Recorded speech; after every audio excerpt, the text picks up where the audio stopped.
Well, it's great to finally meet the both of I you. know. Hi, Nice to meet you James. too, James. Well, in my opinion, you guys are one of the best casting choices of the Oh, season. I just Thank love, you. of course, I love the wide range of emotion. You guys were really, truly, unapologetically yourselves throughout the entire time. So I'm excited to hear more about your journey on The Amazing Race. But before we recap last night's leg, I do want to go back to the beginning. I want to know, have you always been fans of The Amazing Race? When did the show come into your life? And how many times did the two of you apply? So we have watched every episode of every season and like live on the television before it was like DVR and all that nonsense. We would watch it and I would actually take notes of the different episode of the different challenges. challenges and what Scott would do and what I would do. And then sometimes he was at work and I would still take my notes. And then he would come home and he'd watch it and then we would analyze it again. And so, yeah, we've watched every episode knowing we've wanted to do it for so long. But being a mom of 8 sons, I've been pregnant and nursing for 15 years straight. Sure. So I had to wait a certain amount of time. And it was last year, I'm like, hey, we're going to apply for the Amazing Race. And he's like, sweet. And I'm like, no, no, no, like right now, Today. today, like we're doing that. He's like, well, don't you want to like prep of what we're going to talk about? I'm like, no, we're going to talk about our weight loss, our children, us. We're done. We're golden. So we made a video. It was like 10 minutes long. So, we have to pare that down to 4 minutes. Right. And then Alex called us a month or so later, and here we are. Yeah, one time. One I love time. it. Mission. One hit wonders. I love it. I love to hear it. Yes. So, talking about last night's episode, at the start of this leg, you met Phil at the Sacred Monkey Forest where he announced the double U-turn vote. Did you think at all going into this that you would be on any other team's radar as a target for the U-turn? No. Not at all. Not at all. No, I was genuinely surprised. Like, so after, well, first, when seeing Phil, that was probably the most surprising thing because you don't want to see Not Phil in the at the beginning beginning My of heart it. would have of a dropped. leg Yeah. because it's something as bad is about to happen. So then he explains it and you kind of go off to your little areas. And I'm like, I don't feel good about this. Like, I have my stomach, I have this weird thing that I know when my kids have done something naughty, like whatever it is, sneaking out or doing something with a girl, like, I don't know, care what it is. Like, I know that, and I have to figure it out what it is, but I get that feeling in my gut. And Scott was like, no, we're good. Like, we're friends with everybody and everybody likes us. And I'm like, no, there's something happening and it's not settling. So we were genuinely surprised to get 4 votes. Like Scott, I didn't think, well, Scott thought that they would get 8 votes, Jonathan and Anna. 8 to 1. And then whoever Jonathan and Anna voted for would be the other team. And I was Right. like, no, that's too simple. Like, this is the Amazing Race. There's too much more at stake and more at gameplay. So I knew there was something, but I honestly didn't think it would be us. Well, and for me, I had a hard time detaching the connections I had authentically made with people Yeah. Right. from the game. And so you can see me in that moment feeling like it's my sons voting against me. And I know Yeah. my sons never would. So I Right. couldn't understand why people would vote against me, not realizing like they perceive you to be a threat, Scott. Like this is an accolade. Like Yeah. this is a good thing, but a bad thing at the same Right. time. It just, like I was speechless for the first time ever in a race. Hey, I get it because on our season we turned Leo and Alana, and they were actually shocked. They were like, "We have no understanding of why you specifically Right. would have U-turned us." And of course, we're best friends now post race, but that's the tricky part with the U-turn on this type of show. So Right. once the votes were revealed, you received 4 votes, as you said, as did Jonathan and Anna. Was there a vote you were surprised by the most, and why? Yeah. So yeah, this all of them kind of were surprising.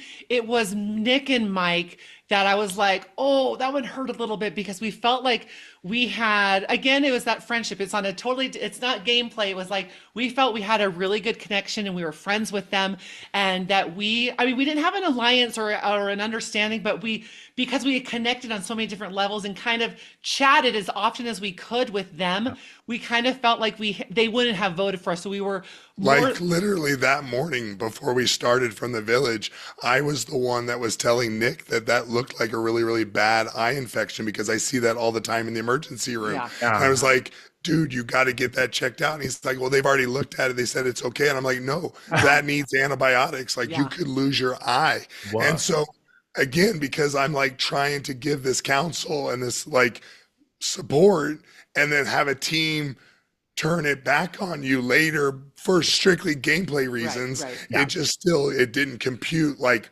Why would they be voting against me? I don't get this, you Right. know? Right. Okay, so then I do have to ask, because game respects game. I think you Yes. guys were a really strong team this season on so many different levels. But Scott, you're an avid online reality gamer, and Lori, you're a diehard Survivor fan. I So Yeah. am. I I need am. to know, there was never any ounce of social game between the two of you at all? No, 100%. We were genuinely wanting to be there for friends. Like we are with the mentality of the abundance mentality. Like I genuinely wanted everyone to succeed. I would never say, I hope they get a bad taxi or they Right. go the wrong direction. Like I genuinely, and I wish they would have showed that more, especially like the drums. People would come off the stage devastated and I would literally hold their shoulders. I'm like, You you got got this. this. Like Yeah. breathe, like have fun, like you have got this. And when they did get it, I was jumping up and down just as much as their partner was, cheering them on because I honestly wanted everyone to play their best possible game Yeah. against our best game and have fun doing it Well, and making good memories and not arguing and bickering with each other. I think you see it at the end of last night's episode too, where Lori, like, she's like, "Oh no, Jonathan got the clue. Oh wait, but that's Yes. really good for them." Yeah. Yes. Like you can see that Yeah, I'm like, struggle between wanting yeah. people to do well, but then also realizing it's at the detriment of your own race. Right. And the competitive element of you wants to do really well, but at the Yeah. same time, you know, we want everyone to do the best they could, and then whoever wins wins. Right. And that's what happened last night. Everyone did better than us, and Yeah. so It's they like won. you took on this role of being like race mom and dad, and I think Right. you were Right. so into that that Correct. sometimes, because it is a game, it is a competition at the end of the day, everyone else was wondering, is there a little bit of game as well here? But I see it, I understand it. So Yeah. as you all depart the sacred monkey forest and you head to the Nusa Dua beach, what happened? What Because Oh my you showed up happened? gosh. last, and Okay. I was like, Yeah, where I was the know. disconnect? Good They edited job. out a lot of stuff, and yeah, you're the only one that's asked us about this today, which is great. So we are walking on the monkey sanctuary. It was me and I can't remember if it was Han or Holden. Han. We were right at that first taxi, and because of all the drama that just happened, I was Right. like, just take it. Like I don't want to add to any more of that to go on. So I'm like, just Yeah. take that taxi. We get in the second taxi. We don't even think twice about it. We start cruising on our way. We're almost there. We hit a freaking bird. On the side of the mirror, it It flies tore off. off the driver's The mirror. driver has to pull over. They're clocking it for 6 minutes. We are pulled over. They're We're talking to sidelined. production. We are like, Ah. oh my gosh, this is crazy. They get back in and we go, and then we're like, well, that really wasn't that long. I mean, literally, it was only 6 minutes. Like, we're okay. We pull into the parking lot. detour. We see all the taxis, and we're like, shiz.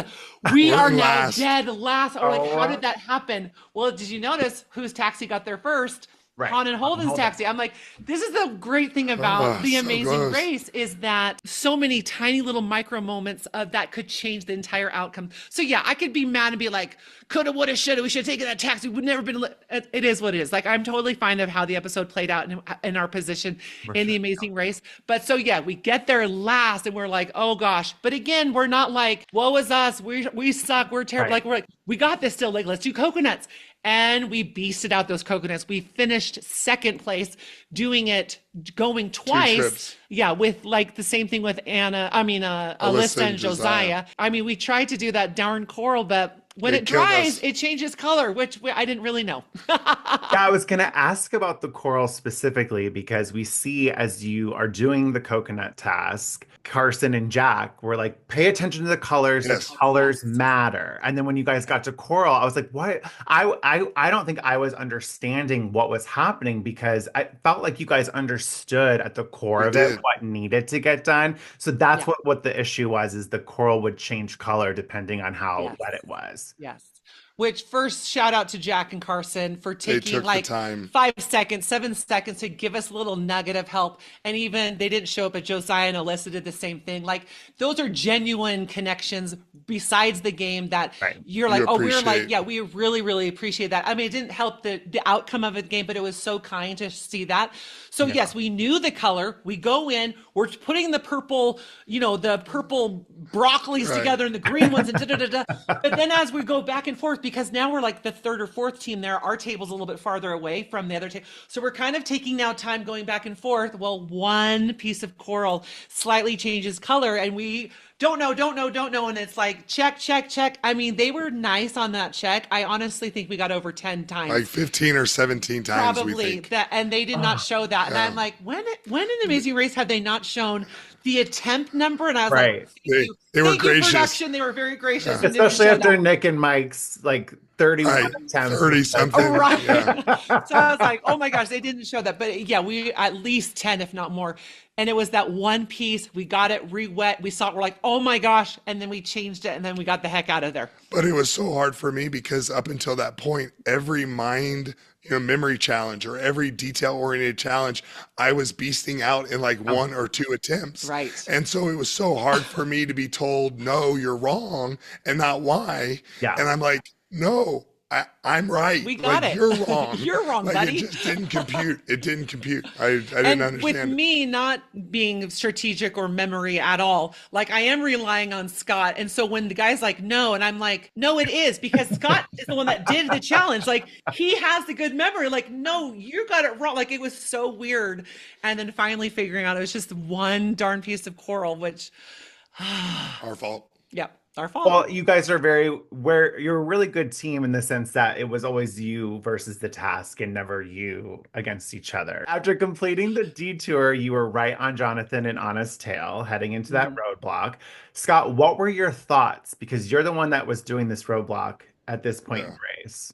Well, I mean, I said it in the episode, 2/3 of the way out there, I can see him and I realize, okay, he's still struggling. He's having a hard time finding the match. If I can just get lucky, if the, needle in the haystack just happens to be right there, I can grab it. And you see it with Erica. She found it very The quickly, first like her surfboard, first match. yeah. Impressive. So Yeah. I was just hoping the stars could align and Right, I could luck. get in and get out quickly, but it was hot. I was exhausted, physically exhausted by that point too. So I felt his struggles too, because I was struggling as well, and it just stars didn't align. It didn't work out. Well, I have to say that one of the most touching moments was the pit stop when Phil told you both that your journey was an example for your 8 sons and how you move forward from this. So what are you most proud of when it comes to your time on The Amazing Race? I think, for me, it was realizing that the 26 years of marriage that we have, the communication style that we have,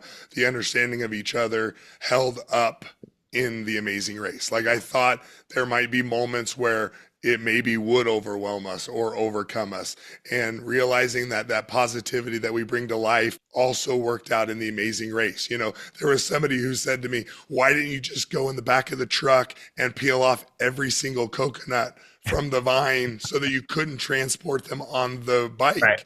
And I could have done that, I could have sabotaged other teams, but that's not how we won the race, and I don't think that that's what anybody would have appreciated. So knowing that how we ran it was well and we did well, surprising even to ourselves, was nice. It was good to get that affirmation that like, this is good. This works for us. So. Yeah, it was awesome to do these crazy challenges and do pretty well. Like the bamboo thing, I did well. The coconuts, we did really fast. The rice thing. The rice. So the rice, you tell the rice story real quick. So it was crazy to, again, watching her, she was beasting out the rice. I knew she did it quick. I didn't know how fast. We get to the mat and Phil goes, Laura, you beasted out that rice. And we're like, yes, thank you. He goes, no, you did it in 15 minutes.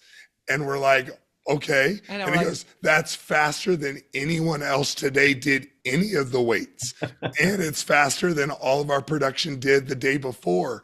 And so it was just so nice to be able to hear that accolade from Phil of like, you did awesome on that challenge, amidst all these other guys who are much stronger, much more physical than Lori is, know. So it was cool to be able to participate and be right in the thick of these younger, stronger kids, right, and doing well. Like, so proving to myself, proving to my husband, not that he was doubting me, but just to prove to him, to prove to my 8 sons, like, your mom's badass. Like, we can do hard things. And even to like other moms, like, you're not just a mom, like you are so much more. And unfortunately, sometimes they get in that little mindset of like, this is who they are and this is their life and they got to do everything for their children. And not that I don't, but that you are a unique human being yourself and that you are amazing and powerful on your own and not because you have children. Yeah. I mean, Anna said it, you are Wonder Woman. So Well, if it's even possible, was there anything new that you learned about each other through this experience? Oh, that's a great question. I want to say no. I want to Yeah. say like I was reaffirmed of what I think I already knew. Yeah. Yeah. But I think the pleasant surprise was realizing like we're not done. Like we're not dead yet. You know, that whole thing from like Monty Python and the Holy Grail. Yeah. Like we're just turned 50. And as much as we counted ourselves out of the race in certain elements because we downplayed what we thought was our capabilities compared to everyone else, we underestimated ourselves, even though we were constantly telling ourselves we're not out of this. Yeah. Yeah. The reaffirmation of knowing like you guys aren't. You have a lot of strength that you still bring to the game. And I love how Lori ended it at the end of last night. She's like, I feel like I have so much more to still give the race and I can't give it right now. And it feels so weird Yeah. to be eliminated in this way, Yeah. but hopefully it's not the end. Well, thank you both for your time. And like I said at the beginning, you guys were so fun to watch. I think one of the most entertaining teams we've seen in a while. So thank you for sharing your journey with me and hope to see you guys sometime in the near future at race event. Yeah. Thank you, James. Appreciate your time, hon. Of course. Bye, y'all. Bye. Bye.